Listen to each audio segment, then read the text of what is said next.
especially during the Attitude Era, 1998, 2001, best years in my opinion. And just the Attitude Era in general was the best. So anyway, not here to talk about that because already most of you watching this know the Attitude Era was the best. So yeah, I have my iPad here. I wrote down a bunch of notes about what I thought about each match and like some of the big spots that went on during WrestleMania 32, or as they just call it, WrestleMania, because they don't want Vince doesn't want it to sound old anymore, and that's why they don't call it Granddaddy of them all. Anyway, yeah, uh, yeah, we'll do that. I'll just go over what I thought of each match. Well, first of all, I gotta get it out of the way. I did not expect the three matches, which was Ryback and Kalisto, the Team Total Divas versus Team Bad and Blonde or whatever, and the Usos versus the Dudleys. I didn't expect those three matches to be on the pre-show. And I feel bad for Kalisto, man. I mean, he's like Rey Mysterio back in the day when Rey Mysterio wasn't fat and he was like all flippy and stuff. That's what Kalisto kind of reminds me of, and it's not just because he's wearing a mask and he kind of resembles him and not like making some kind of racist comment or anything.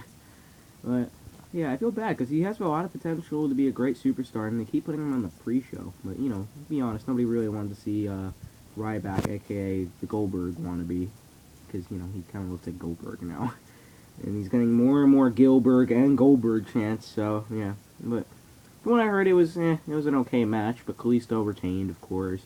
Team Total Divas won. There was a lot of botches during that match, but that was to be expected. And then the Usos versus the Dudleys, I don't remember much because, I was just too starstruck by what happened during the main show. But, yeah, they put the Dudleys through the tables, of course. Like, they did, like, a frog splash through, which was cool, I guess. Alright, so, like I said, I wrote down all the notes on my iPad here, so if you see me looking on there, down, like, off camera, and if it sounds like I'm reading off of something, it's because I am. Though, I just wrote down, like, brief notes, so I'll go into greater detail. But some matches I went into some detail about. Alright, so the first main match on the card was the ladder match for the Intercontinental title, and I'm just gonna say this, I'm a mark for Kevin Owens. I think he's a hilarious heel. I saw his promo where he was Kevin Steen, and he was just like, "Where's my fucking shit?" And then that was hilarious, man. I'll leave a link to that if you're wondering what that promo was, but yeah, who was in that match? It was like Sami Zayn, Kevin Owens, the champion. Then there was Miz, unfortunately, Dolph Ziggler, Zack Ryder, Sin Cara, and who else was in there? It'll come to me. It'll come to me. But I was a bit iffy about this because I just wanted to see like a straight up like 1-on-1 for the title with Kevin Owens and Sami Zayn. I thought that would have been the thing to do. I was a bit like, why are they doing this? I don't want to see Miz anymore. And I thought like Sin Cara had a bad rep for botching, so I thought he was gonna botch everything. And I'm like, all right. And then Zack Ryder, I forgot he was even employed, and it was just it was like a cluster of guys. They just needed people to be in the match and to get their WrestleMania moment. But I saw the amazing like high risk moves, like when Sin Cara got pushed off the ladder and he like bounced off the ropes and knocked out everybody. That was hype, man. And then like Ryder was doing some hype stuff, like he got like bulldogged off the freaking ladder, and like he looked like he broke his face. But yeah, I was gonna get really pissed off because I mean, Sami Zayn and Owens did get a lot of hits on each other. We did get that very early on in the match, and I really liked Kevin Owens' new attire of the black and red, and I hope he wears that more. But yeah, they did some hype moves. It was a pretty hype match, just to summarize. Then I was gonna get really pissed off because Miz was like the only one up, and he was about to win it, and I'm like, oh please, for the love of freaking God, do not have Miz win this because nobody likes the Miz anymore. I mean, he had his chance at WrestleMania 27 or whatever, and he bored the crowd. So, especially with that match with John Cena and everything. But anyway, what happened was that Miz was taunting in there, and then all of a sudden Zack Ryder comes back. He pushes Miz off the ladder, and then he takes the damn Intercontinental title, and I was just like, are you fucking kidding me? Holy shit. I didn't know how to react at first, actually. I thought I was gonna, I mean, I wasn't really a huge fan of Zack Ryder before, but he did some pretty hype moves tonight, so, yeah, you know. Alright, go Ryder. Woo woo woo, I guess. You know it.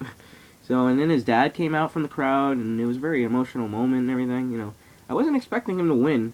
It sure did shock me, so, because everybody was speculating, like, oh, it's going to be Zayn, or it's going to be Owens retains. I wanted Owens to retain since it was his first Mania, but, yeah, it was still a good match. Then after that was AJ and Jericho already, which was kind of shocking. I didn't expect it to be so early on the show, but, there's more shocking things that happened way earlier than expected. pretty great match, like at Fastlane and all those other shows they had together and matches together. You know, they did a lot of flippy moves and, you know, impressive shit. So and then they started pissing off Jericho by cheering AJ Styles and all that stuff.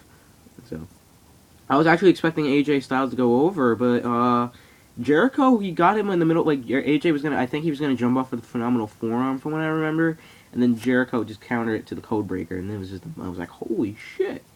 And then Jericho went over, and you know, not much else to say about that, because it was a great match as usual from these two. That was to be expected. So yeah, but you know, I'm not really digging the white and red. It looks like a Power Ranger for AJ Styles. I prefer the black and blue, but you know, whatever, just as attire. Okay, so third match was the New Day versus the League of Nations. Yeah, I wasn't too hyped about this match because I was tired of the League of Nations. It just filled with a bunch of guys who got buried by John Cena in the past, and the New Day. I mean, I'm not a big fan of them either. I mean, they have some funny moments, I'll admit, but you know, most of the time they're like practically dry humping each other in the ring.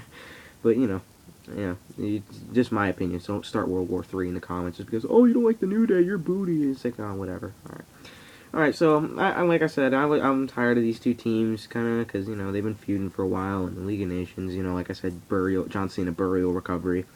So, but it was a decent match for the most part. I really like Kofi's move where he like stomps on you. It's freaking brutal and it's hilarious. And I really got a kick out of like when they came out with the New Day. They came out of like their giant box of Bootios, and it was just like a bunch of Oreo. No, why did I say Oreos? There's a bunch of donuts everywhere. It looked like donuts. And then they came out and frickin' they're wearing Vegeta and like Nappa and Raditz Saiyan armor. And Xavier Woods even has like the frickin' tail and like the spiky hair. And I'm like, wow, really? He's cosplaying his Dragon Ball Z characters? And Michael Cole, you fucked up the pronunciation of Vegeta. He said it like really weird. He said it like Pagita or something like that. He said it like really fucking weird. I don't know. Clearly shows Michael Cole does not know about Dragon Ball. But anyway, what are you gonna do?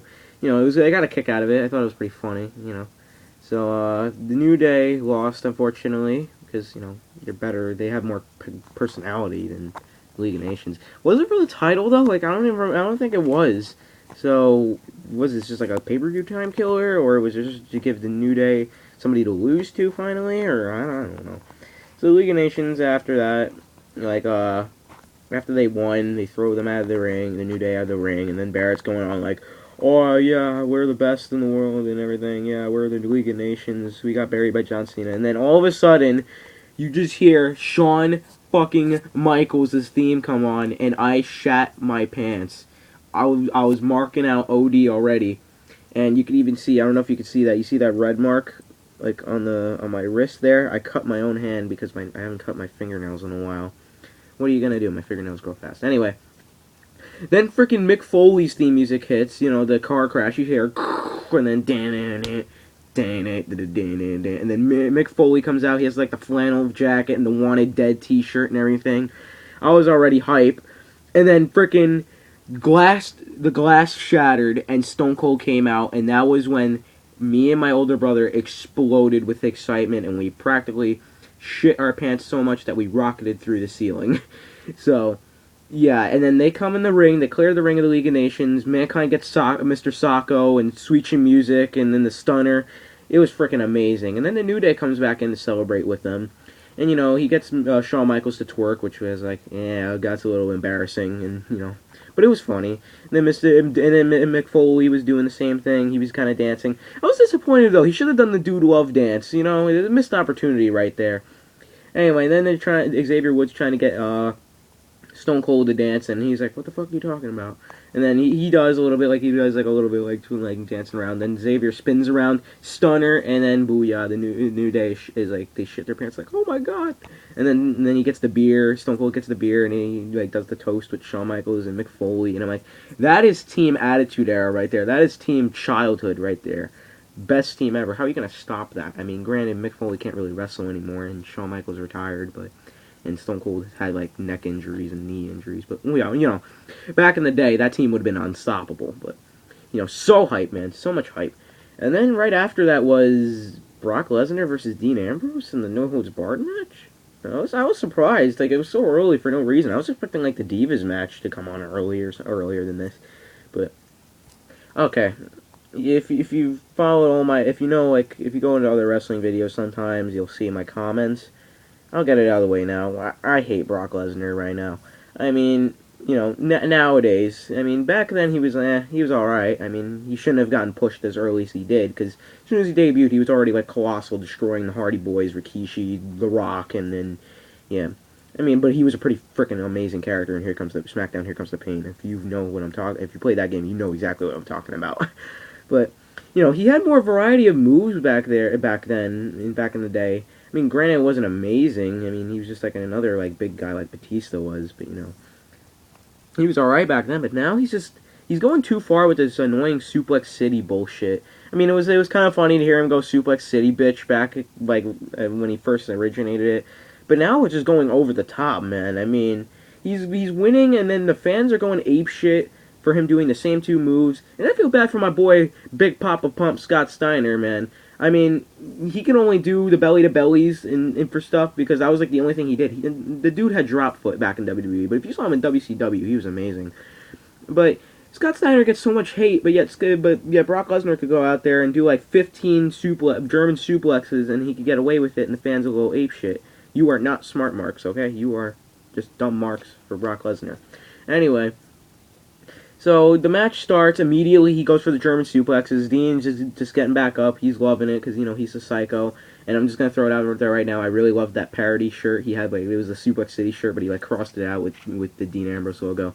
Reminded me of when Shane McMahon had that X Chump T-shirt when he was fighting X Pac back in like WrestleMania 15 or something like that. I don't even remember.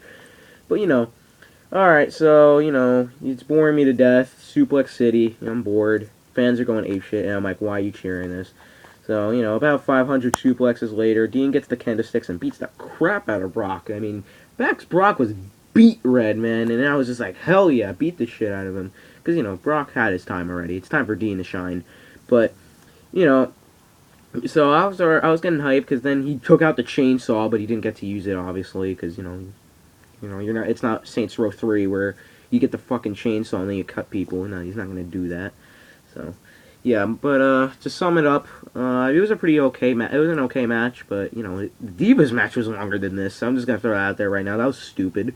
Anyway, so to sum the rest of the match up, more suplexes, kendo stick shots, chair shots, and then Dean reverses the F5 with the dirty deeds on a bunch of chairs, and that was hype. I thought he had him right there, and then nope, he gets the shoulder up, he roided out of it, and then he manages to get him in the F5 on the chairs.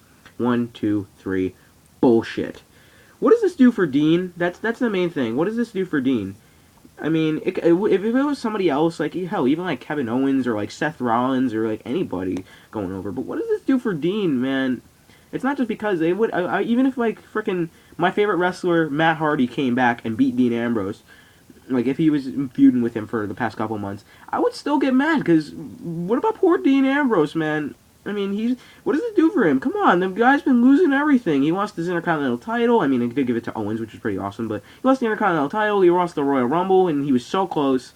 Then he lost Fastlane, Roadblock, and now this? Come on, man. Great match, but, bored me to death with the Suplex City, and then they shit the bed with the ending, in my opinion. Plus, Dean didn't even get to do that, like, thing where he goes in between the ropes and then comes with the clothesline. What the fuck, man? Alright, well, like I said, I really did like Dean's parody shirt, though. Okay, so after that, we had the Divas match for the brand new women's title, which was introduced by Lita, my bae, Lita. She came out and she's like, all right, we're gonna have a new women's title, and it looks just like the world title, but it's like white and has like the red in there. And it looks more like a title. It doesn't look like a Bratz accessory, like What Culture Wrestling said. And it doesn't look like an earring like that old Divas belt did. I expected Sasha Banks to obviously go over because it's been speculated for how many goddamn weeks now, and they even had Snoop to the D-O-double-G to come out, and he's in the Hall of Fame for whatever reason, but he came out and he was performing for her theme song, her entrance, and I'm like, all right, no way, she's gonna win this. There's no way that Becky Lynch or Charlotte's gonna win. All right, but it was a pretty good match. There was a lot of good moves in there, like there was a lot of high risk maneuvers and stuff. But then, of course, Ric Flair has to hold Sasha back while Becky taps out to the figure 8. And I'm like, I mean, it was a good match, but come on, man. How many times does Ric Flair have to get involved and help Charlotte win? When was the last time she won by herself? I mean, come on, let the girl rock. She's fucking biting off of Flair's style. She even came out with the robe and everything. It's like, damn, we get it. And you don't see Snoop Dogg coming out every time Sasha Banks comes out. Alright. So it's kind of annoying now that they keep doing that, but it was an okay match. And then after that was the hypest match of all, and what we all came to see. Shane McMahon, baby, versus the dead man, the phenom, The Undertaker, in a Hell in a fucking Cell. I was hyped for this, and when they announced it 2 months ago, I shit my pants because nobody was expecting this. And Vince actually said he was going to get somebody as big as his ego to fight Shane or something like that. I thought it was going to be, it's going to be Brock Lesnar or something like that because, Brock's freaking huge and Vince has like some gay fetish for muscular guys and especially for Brock Lesnar. So, yeah, but, no, it was The Undertaker and I shat my pants when they announced that, so. Alright, well, on to the match now. It started off like an MMA fight, honestly. Like they were had their fists up, and especially with Undertaker with the MMA gloves, it was pretty awesome. Like they were doing like punches and kicks and submission holds and stuff. It was a pretty awesome match in the beginning. Then Shane got choke slammed on the steel steps, man. That was freaking brutal. I mean, I'm not gonna go through every spot because you're better off watching this match on your own. But Shane got choke slammed on the stairs, and I'm like, damn, his back is shattered. But then Shane reverses one of Undertaker's moves onto DDT on the stairs, and then he goes outside the ring. He's got like a wrench, and then he clips the wall of the cage, and I'm like, oh shit, those rumors were true that he's gonna make a big spot tonight. And Undertaker comes out of nowhere before I could even react or have time to think. Undertaker just goes, boom, spears Shane right through the damn steel cage, the cage wall, and then right on top of the Spanish announcers team. And it was just an amazing match. And then after that, Shane eventually got Undertaker back on the announcer's table like he did on Raw the last Monday. And I'm like, oh shit, here he comes. He's climbing the cage, and I was going apeshit. So was my older brother, man. So, yeah, if it weren't for my older brother, I probably wouldn't even know about the WWE or anything in the Attitude Era. So, boy, would I miss now. Anyway, so then Shane's on there. He does like the prayer thing, in the name of the Father, Son, Holy Spirit, or something like that. When he does that, he's gonna go for some big ass spot, and then jumped off with the elbow drop, and Undertaker barely moved, and I was just like, holy shit, Shane still got up to go, and he was doing like this. He was like telling him to bring it with both of his hands, and he was just like, I'm like, bro, you're a fucking zombie. You're challenging the dead man. This is his yard. So. Yeah, I couldn't believe anything. Yeah, I'm reading what I wrote down. So he took more of a beating, and then one tombstone was able to finish the job, and Taker won. Now, as much as I love The Undertaker, and I'm glad I didn't get to see him lose again at WrestleMania, I'm really disappointed that Shane couldn't get in control of Raw, because I am sick and fucking tired of the Authority, even though I'm a mark for Triple H. Everything revolves around the Authority now. It's getting boring. And Shane is he's like an internet fan. He knew what we wanted, and we believed in him. But no, Taker went over. I mean, the good thing is that at least we get to see Taker more often, and this isn't his last Mania. But we wanted Shane. Hopefully tonight on Monday Night Raw we'll get something. So, yeah. Alright, so, easily match of the night in my opinion. So many high spots, and this was the match that everybody wanted to see anyway. Then after that was the Andre the Giant Memorial Battle Royal, which I was expecting to be the show opener, honestly. Or on the pre-show like last year. But it turns out not. First of all, DDP came out. Diamond Dallas Page. All of a sudden, everybody, all the jobbers are getting in there, and then all of a sudden, yo, it's me, it's DDP. And I'm like, holy shit, DDP? And I got way too hyped for him, but Diamond Dallas Page, man, childhood right there. So I was just expecting, like I said, I was expecting a bunch of jobbers and some other big guys. I was expecting Braun Strowman to get involved, but then Big Show, Kane, Mark Henry came out, So I was hoping that Scott Steiner would come back for that because we were having a lot of surprises tonight with Shawn Michaels and Stone Cold and Mick Foley and everything, and then DDP came out, and I was hoping Scott Steiner would come out so he could show Brock Lesnar he's the original creator of Suplex City, bitch. All right, genetic freak. All right, anyway. That would be amazing if that would happen. But then frickin' Shaquille O'Neal comes out, and he was taller than the goddamn Big Show, and I was just like, what the hell is Shaq doing here? And, I mean, he got eliminated, though, and so did DDP, which was a disappointment. But, at least a new developmental NXT Corbin, and I'm really too familiar with him because I don't really watch NXT, but I mean, I thought Kane was gonna win, but it's okay. It was a nice surprise to see Shaq and DDP. Not much else to say there, but it was an okay match for what it was. And then after that, we had the great one, The Rock. Finally, The Rock came back to Dallas. And yeah, he came out for a second with his theme song blaring through the speakers. Of course, fans are going apeshit, myself included, and my older brother. So he walked back for whatever reason, and he came out holding the bazooka, China style. But then nope, it was a freaking flamethrower, man. And then he had like this giant sign that just said "Rock" on it, and he lit it on fire, and it looked sick. And it was amazing, man. Hype as hell. So sick, like I said. So then he's going out there giving his famous catchphrases when the millions and millions of the Rock's fans. He's doing all his famous and hilarious catchphrases. I'm loving it. So is my brother. And then he announces that the WrestleMania record was broken of like 101,000 people in there or something like that. It was something like that. I might be completely wrong with the number, but But he announces that his theme song's playing. He's about to continue speaking, but then the Wyatt family comes out. Midian's face flashes on the screen, and I'm like, what the fuck, man? These fat Midian wannabes can't come out and interrupt the great one, man. Alright, no offense to the Wyatt family, because I'm not really a big fan of them, but, they have a lot of potential, like, they have a lot of charisma and stuff. But, they come out and they start rambling on about how it's not The Rock's time, it's our time, and yada yada yada. And then Bray challenges Rock to a match, and I'm like, oh shit, because I heard rumors that The Rock wasn't just going to come out there and do his catchphrases. No, he was going to announce a match for next year's Mania, but nope, that's not what happened. First of all, after Bray challenged The Rock roasts them, saying they're inbred, and saying Eric Rowan's parents are obviously related, and saying like that Bray was smoking bongs and shit.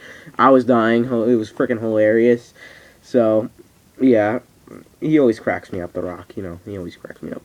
Then The Rock challenges one of the Wyatts to a match right now, and then he strips off his track gear, and he's got the Brahma bullet tights on. He's got the knee pads, and he's got like the elbow pads on and everything. And I'm like, oh shit, The Rock's gonna get in the match. So Eric Rowan was the one to suffer from The Rock's wrath. Wait, all right. Well, I can't. All right, you can't. Yeah, I'm trying to have 6 fingers up. 6 seconds immediately. Ding, ding, ding. Rock bottom. 1, 2, 3. 6 seconds. Not as fast as that Big Boss Man win at Survivor Series all those years ago, but whatever. It was hilarious. And yeah, you just beat him in 6 seconds. It was hilarious. And I'm like, holy shit, what an upset.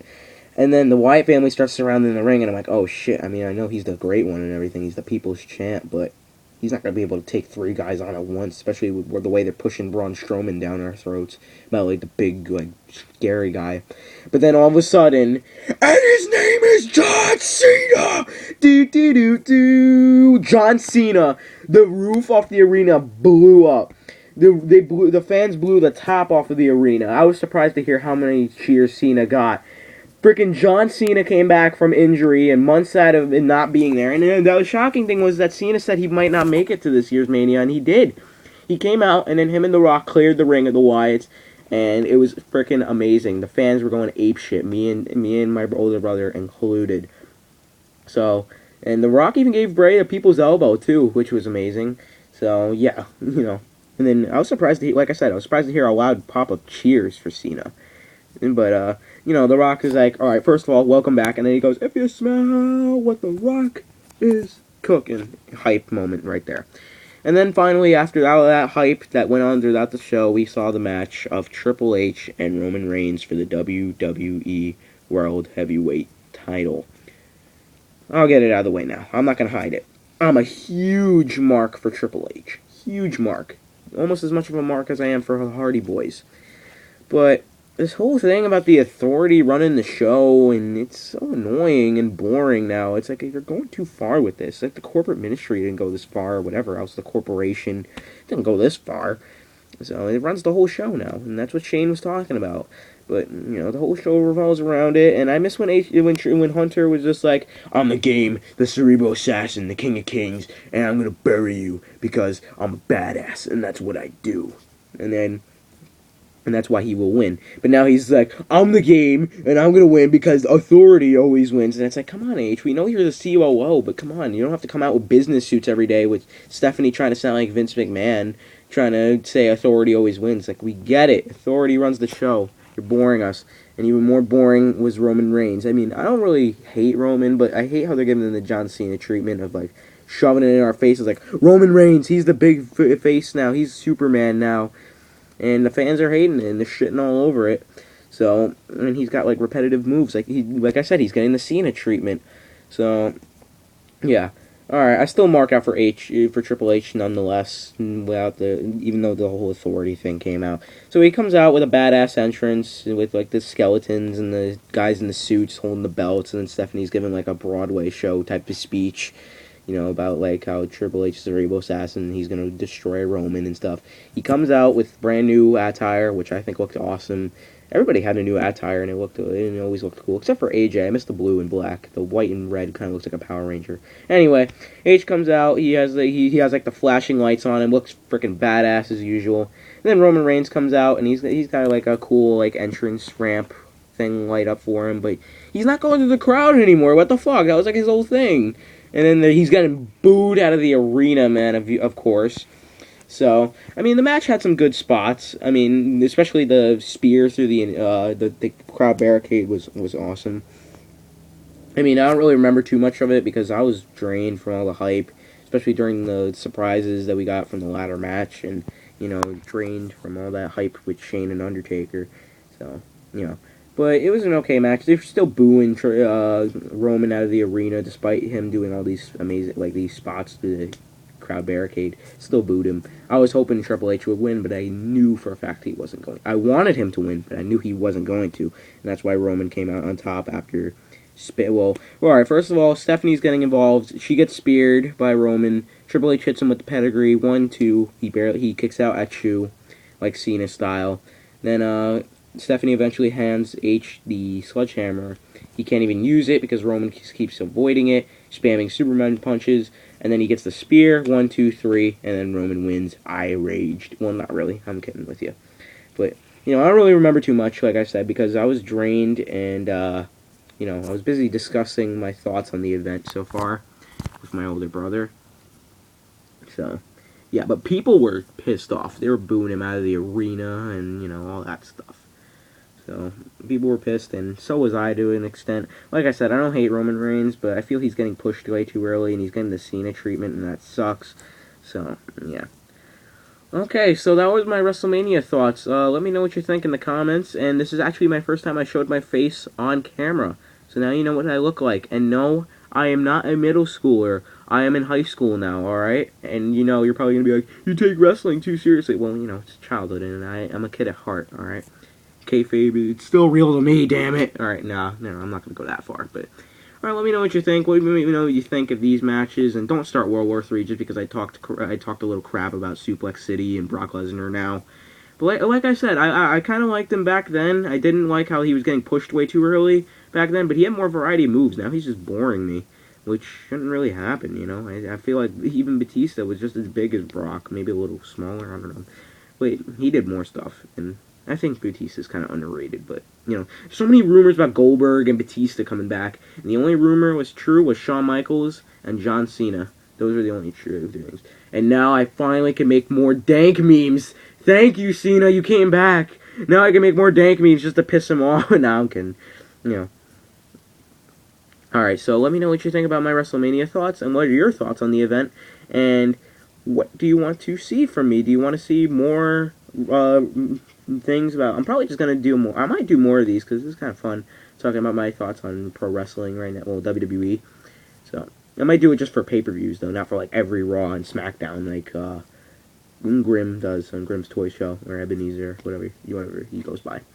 So, I'm not going to go like that, but I'm just going to do it for pay-per-view, so let me know what you think. I got a lot more Tekken videos to film right now, so I got to go, and it's already almost a half-hour video. So, hope you enjoyed, and if you did, please leave a like, comment, and subscribe for more awesomeness. This is BrolyLSSJ01's signing off, guys.